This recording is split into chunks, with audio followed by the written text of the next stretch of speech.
What's up, YouTubers? Today we're going to talk about the Quiet Carry Waypoint. This is a titanium framed liner lock or inset liner lock. This knife, bottom line, is awesome. Let's jump right into it. This knife has a 3.3-inch blade made of Vanex super clean steel, which is basically rust, as close to rust proof as you can get. It's extremely rust resistant. The knife weighs 2.7 ounces and it prices at $300. Again, bottom line is this knife is well worth it as we get into it. In terms of some comparables, definitely I found the tactile knife Rockwall a little bit on the smaller side, but just similar in terms of the lines of this one as well as the carry. Very light, ultralight, titanium. You got sandwiched, and then again you have that inset liner lock. So this one happens to be a flipper, the Rockwall. Also, for me, oops, that was a nice, let's go ahead and flick that out properly. There we go, with proper authority. The small Sabenza, the Rockwall is $300 and weighs 2.6 ounces.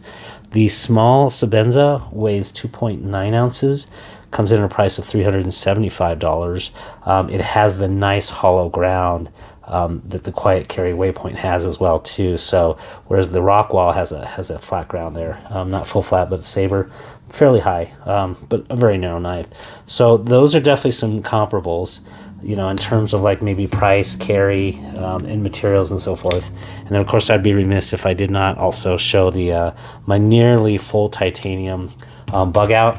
So that's the 20 CV edition stonewash blade, and then I have the Flightanium scales, I think they call it the crossfade pattern. It's the blast, and in retrospect, originally I wanted the stonewash like you see here, but we'll talk about why I'd rather I actually have this one in the bead blast. So we'll jump into that. But that one is about $300, weighs also 2.9 ounces. So this one being 2.7 ounces is kind of right in that range that you'd be looking at. Let's jump right into the pros of this knife. It is just super well tuned. You can actually do the middle finger, or it's very left hand friendly too. It actually has a completely reversible pocket clip. You can go right to the other side for lefties. I'm not the greatest, there you go, but that actually works with the middle finger too. So yeah, as a thumb stud deployer goes, this is fantastically tuned. It's such a thin, light blade that you're not going to ever have action because it is on washers.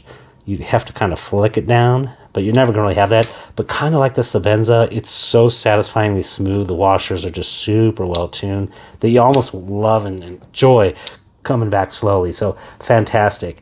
The hologram blade, it's softened on the spine. Everything about this blade is amazing. Very thin stock. It's a super thin slicer. In fact, let me go ahead and bring out something to show how thin, how good this is. Double thick cardboard. It's easy enough to cut with the grain, but this one actually cuts really well against the grain too. Some double thick cardboard. And that's what really thin stock will get you with a fairly sharp blade. Had to tear that a little bit. But yeah, you cut against the grain with any kind of thick blade with heavy shoulders. It doesn't matter how sharp it is. You're going to get caught up there. And this one, oh my gosh, does this thing slice. Slices and slices all day. So great there. This, I actually love the fact that it is on washers. Being all this, non-rustable stuff. Even the lock right there, the inset liner lock is LC200N. Again, non-rust, titanium everywhere, and then you have this Vanex super clean steel. I don't know a whole lot about Vanex. What I can say is that in terms of edge retention, it's probably a little bit less than S30V, because after using it a couple weeks, it's definitely lost a little bit of that really sharp edge. I imagine it'll strap up just fine, but I definitely found that it's somewhere less than S30V in terms of its edge retention. Washers, not bearings. I love this. I got it dirty all the time for 2 weeks. Just ran it through water, wiped off the blade and just the surface area, throw it right back in my pocket. The action is as good as it was 2 weeks ago after a lot of use. So really, really good. In fact, I'll go ahead and intercut in here. I did some cutting of a persimmon.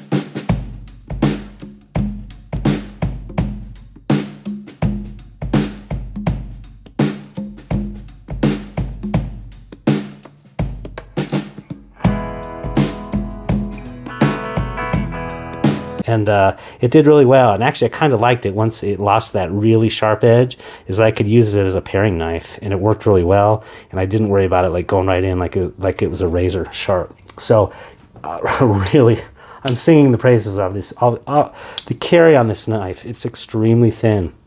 Kind of going back to the Rockwall, I think, is the Rockwall is actually wider than this one. You know, looking at the small Sabenza as well is just a little bit wider than this. So this one carries very, very narrow, very thin. Just it's very understated. Everything about it. You know, you have the nice rounded tang there, which is just kind of rolls right into that round. So great thing. Carry is fantastic. Again, it has that reversible clip. The ergos, it's really good. They got a nice scallop there / chamfer for the front finger. Fantastic. It's chamfered everywhere on the edges. So yeah, you can see that it just fits very nicely in the hand. It's milled out, so it's lightened, and that's how they got to that 2.7 ounces. Let me see if we can get some of that on camera. Yeah, you can see quite a bit of that drilling out there. So they really did everything that adds to cost of these kind of knives. Where you got to take up milling time on, for titanium to get those out, that adds to the cost. So really good. Again, we talked about lefty righty goodness. This one, especially with the reversible pocket clip, it's fantastic, once again. And then the rust proofedness we already kind of talked about. On the con side, the funny thing is normally when I would clean this blade off after using it, getting a gunk tape and food and stuff on it, I would always wash the scales too. And then the first 2 or 3 times afterwards, it would slip out of my hands, especially when I was doing like a middle finger flick. And I was like, what's going on? So I realized, because it is so well stonewashed on the scales here, it's very smooth and just very slippery. And being narrow, yeah, this thing slips out of your hands like nobody's business. So if it's going to get wet, it just be aware, and definitely going to have take a good purchase on that one. And so just a word of caution and or some advance notice is, if you get this knife and you clean off your blade, don't clean off your scales too. They're not going to rust or corrode or anything. So leave the oils that you got on it. And I found after, not cleaning the scales, it's great, and you actually get much more purchase. So this is just a slippery knife. Overall, that's about all I can find. Nothing, this is upper tier design, materials, production, and performance. And I got to tell you, this is definitely top league on all those fronts. And so, yeah, is this a treasure and worth the $300 value? Oh, yeah. So hope you did enjoy this. If you did, go ahead and like and subscribe, and have a great day. Take care now. What's up, YouTubers?